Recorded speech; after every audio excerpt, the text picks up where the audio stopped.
तो इसके पूर्व हमने पढ़ा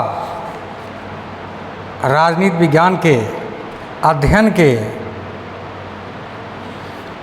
परंपरागत दृष्टिकोण में, संस्थागत दृष्टिकोण, ऐतिहासिक दृष्टिकोण, समाजशास्त्रीय दृष्टिकोण और दार्शनिक दृष्टिकोण। आज हम पढ़ेंगे राजनीति विज्ञान के अध्ययन के आधुनिक दृष्टिकोण। राजनीति विज्ञान के अध्ययन के आधुनिक दृष्टिकोण। तो राजनीति विज्ञान के आधुनिक दृष्टिकोण का विकास द्वितीय विश्व युद्ध के बाद परंपरागत दृष्टिकोण के विरुद्ध प्रतिक्रिया है, या परंपरागत दृष्टिकोण के विरुद्ध प्रतिक्रिया स्वरूप हुआ। इसमें पश्चिमी देशों, विशेषकर अमेरिका के राजनीतिक विद्वान जैसे Charles Merriam, David Easton, Harold Lasswell, Gabriel Almond Huntington आदि का प्रमुख योगदान है।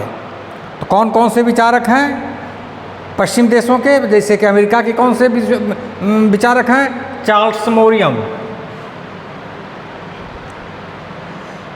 Charles Merriam, Charles Merriam, Charles Merriam हो गए। डेविड ईस्टन,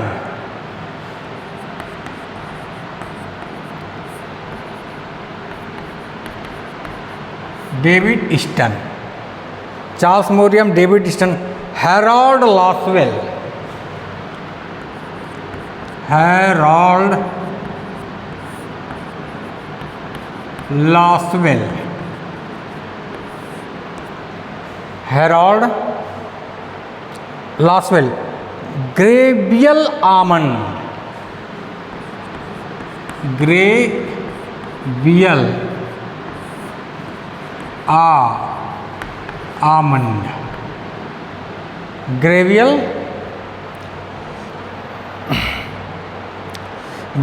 आर्मंड हंटिंगटन,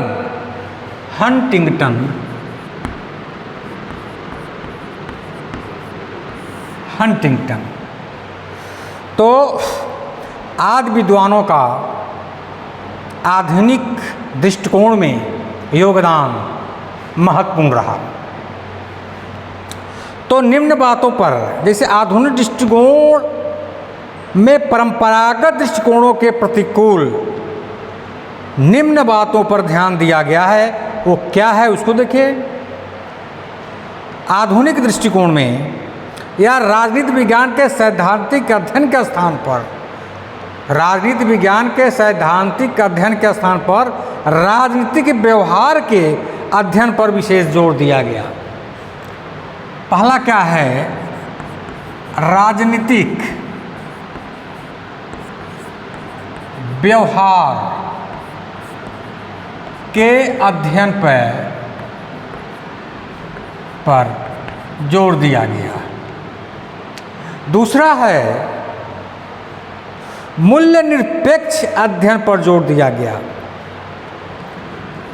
आधुनिक में मूल्य निरपेक्ष अध्ययन पर जोर दिया गया। और तीसरा है तथ्यपरक व वैज्ञानिक अध्ययन पर अधिक बल दिया गया।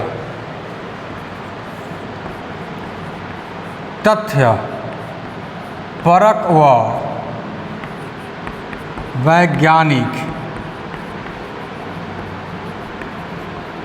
अध्ययन पर जोर, तथ्यपरक और वैज्ञानिक अध्ययन पर जोर या बल दिया गया। आधुनिक दृष्टिकोण में व्यवहारवाद, उत्तर व्यवहारवाद, व्यवस्था दृष्टिकोण, संरचनात्मक कार्यात्मक दृष्टिकोण राजनीतिक संस्कृति दृष्टिकोण आदि प्रमुख है। तो इसमें सर्वाधिक महत्वपूर्ण क्या है? इसमें सर्वाधिक महत्वपूर्ण दो दृष्टिकोण है। क्या है?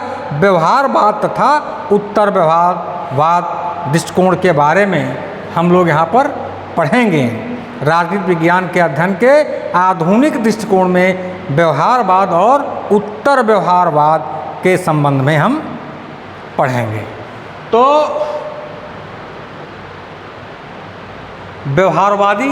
व्यवहारवाद के बारे में आइए। व्यवहारवादी दृष्टिकोण का तात्पर्य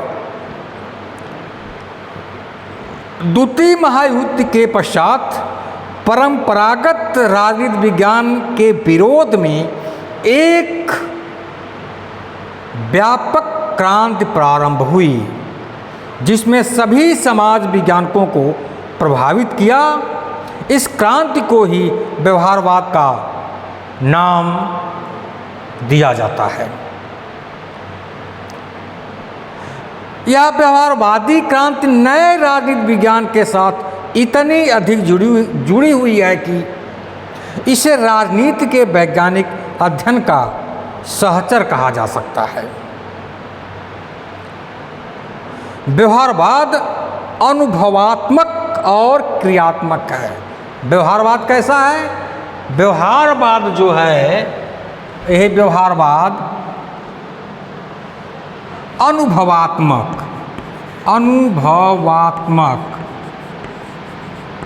व क्रियात्मक। व्यवहारवाद कैसा है? अनुभवात्मक और क्रियात्मक है तथा इसमें व्यक्तिनिष्ठ मूल्यों और कल्पनाओं आदि के लिए कोई स्थान नहीं है।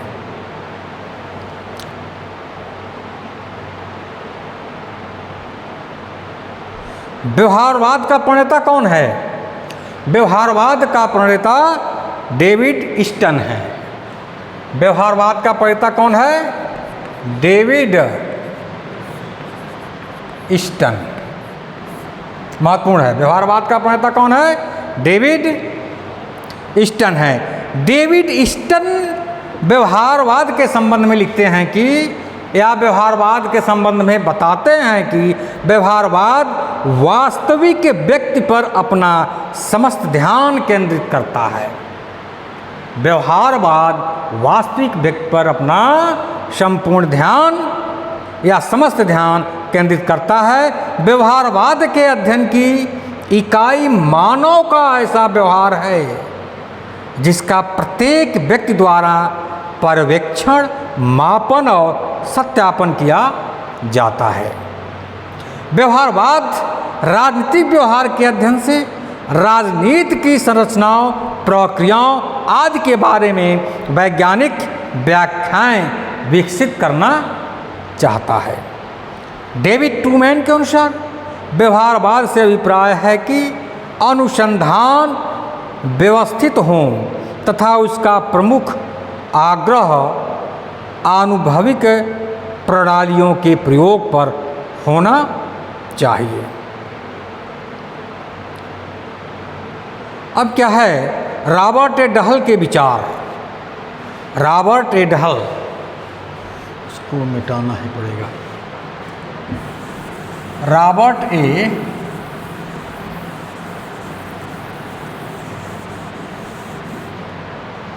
इस संबंध में Robert A Dahl, Robert A Dahl. तो रॉबर्ट ए डहल के विचार क्या है? तो व्यवहारवाद का अर्थ अधिक ही स्पष्टता और व्यापकता के साथ रॉबर्ट डहल ने ही स्पष्ट किया है। इसको मैं पॉइंट वाइज 3-4 पॉइंट में बताता हूँ।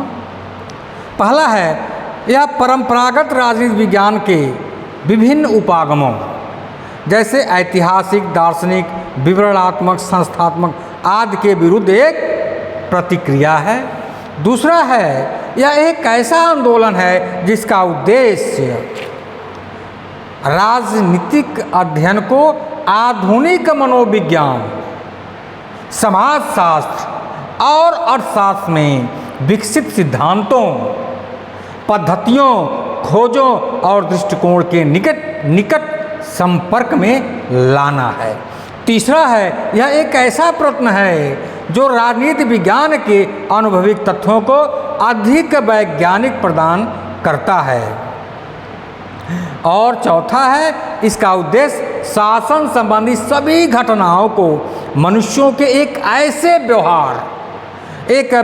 व्यवहार के रूप में करना है जिसका पर्यवेक्षण कर लिया गया हो अथवा जिसका पर्यवेक्षण किया जा सकता हो। तो संक्षेप में हम कह सकते हैं, व्यवहारवाद एक ऐसा दृष्टिकोण है जिसका लक्ष्य विश्लेषण की नई इकाइयों, नई पद्धतियों, नई तकनीकों, नए तथ्यों और एक व्यवस्थित सिद्धांत के विकास को प्राप्त करना है। व्यवहारवाद की आधारभूत मान्यता यह है कि प्रकृति विज्ञानों और समाज विज्ञानों के बीच एक गुणात्मक निरंतरता है। तो व्यवहारवाद के उदय और विकास के कारण क्या क्या हैं, इसको भी हम थोड़ा बहुत जान जाएं।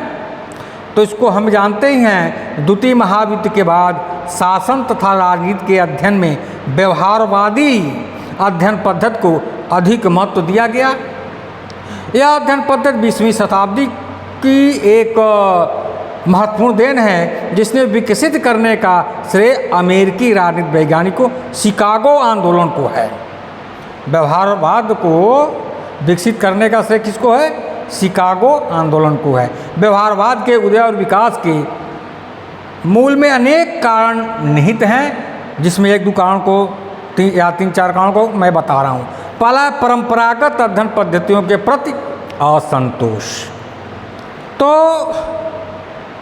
परंपरागत अध्ययन पद्धतियों के असंतोष में क्या है? जैसे पहला है, राजनीति शास्त्रियों ने देखा कि शासन के नीति निर्माण एवं उसके निर्धारण के स्तर पर राजनीतिज्ञों एवं राजनेताओं को तो सम्मानजनक स्थान दिया जाता है, जैसे कि द्वितीय महायुद्ध के दौरान संयुक्त राज्य अमेरिका में किया गया था, परंतु राजनीति विज्ञान के विद्वानों के ज्ञान, कौशल एवं अनुभव की उपेक्षा की गई थी। दूसरा है,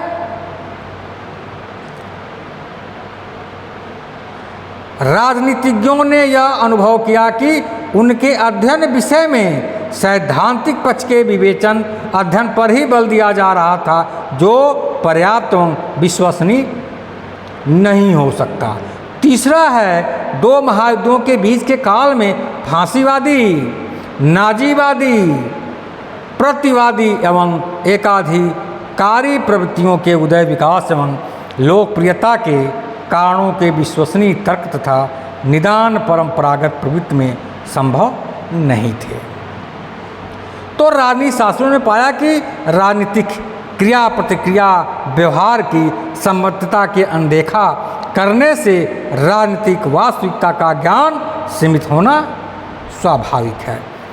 चतुर्थ है, राजनीति विज्ञान के निरंतर विकास एवं लोकप्रियता के बाद भी विषय की अध्ययन पद्धति, जो कि मूलतः वर्णनात्मक शैली की थी, को अपर्याप्त माना गया।